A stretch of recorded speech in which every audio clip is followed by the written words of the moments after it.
I didn't come here to be a president.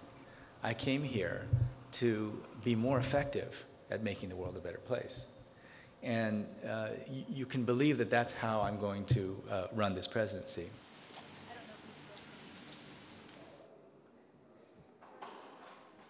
As I meet the students and as I meet the faculty, I'm even more sure that we as a community are going to take on the most difficult problems, and as John Sloan Dickey said, make the world's troubles our troubles. Thank you so much. Thank you, Mary. Thank you. My whole life has been spent going into organizations, saying, what are we doing now? And then asking a question. So what are your greatest aspirations? If you could make this institution into whatever it is that you wanted and shoot for the moon, what would that be? And then when they tell me their greatest aspirations, we kind of add 20% onto that. I am going to wake up early, and I hope to see the early, late third shift and early first shift people all the time. And I hope to work as hard as you all do. And I hope that we can find among us just the right kind of aspirations that will make us wake up every morning and feel excited about what we're doing. So that's in this particular space. Hi Jen, good to meet you. I'm Morgan. Hi Morgan, good to meet you. And this is Wei Shi. Hi Wei, how are you? Look in there, and we actually have some protein crystals, which hopefully you can see. I know the great programs in the world who are very good at treating cholera, but if you could use this, I mean, I could link you up to people right now who could try this because it's a natural product. Well, that's what we need. And so we'll Bangladesh is a good place to do it. Exactly. Simple solution. I mean, I know the people who make the salts. What if we just tried that in a randomized group of people, and then we go back and look and say, what were their outcomes? Exactly what we'd like to try. So. This is fun.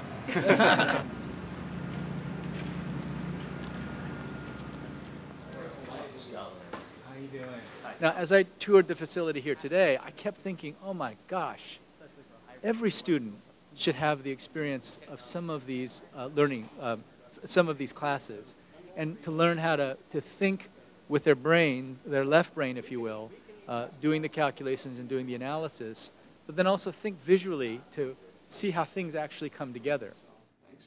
Anyway, I'd love to come back and learn more about it. Thank you. Nice to meet you. Nice to meet you. These guys are terrific, by the way.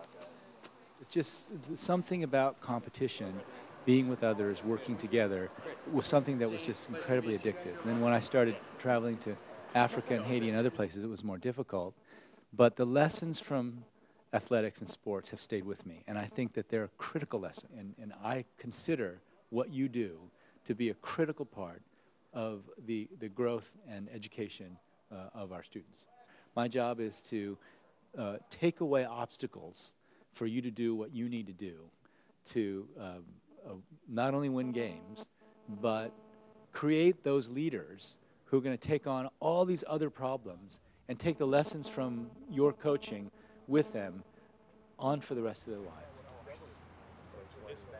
Cancer mechanisms or immunotherapy or epidemiology, cancer control, those are the kinds of areas in which we gather people together to do their science and also to, we hope, impact on the community. If you look at our most cherished social goals, health, education, social welfare, environmental sustainability, if we begin to pay more attention to the science of execution around our most cherished social values, we could start a revolution. It's an idea that I've come to think is within our reach.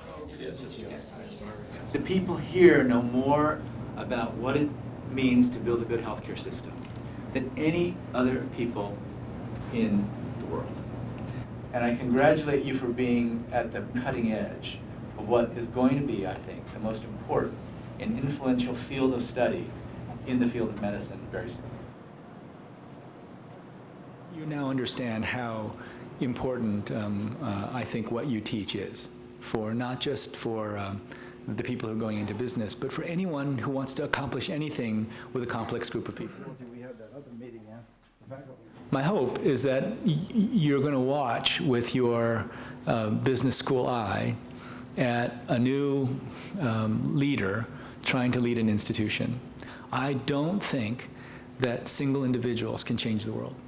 But I think that thousands of young people unleashed on the world with this great training, with the sense that there's nothing they can't do, that changes the world.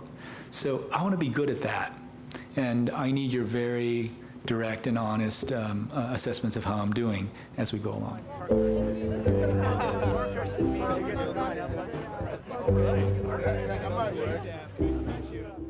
I was convinced that if I could do a good job at being the president of Dartmouth College, we together as a community would do things the likes of which the world has never seen. So let me talk directly to the 11s that are here. You know, I left my other job and I did not take up other opportunities because of my faith in all of you. Now, I'm convinced that you will leave here armed with all the tools to take on any problem of any complexity. But it doesn't matter to me what it is that you take on. But I don't want you to leave here thinking, well, I got a good education, but I'm not sure that I can really take on something as complicated as fill in the blank. My job is to convince you that your professors here and your classmates have prepared you more effectively than any other institution in the world. And if you guys don't take it up, if you guys don't take on the hard problems, throw your own bodies at them and bring them to submission, nobody else will. Because no one else is going to be as well prepared as you.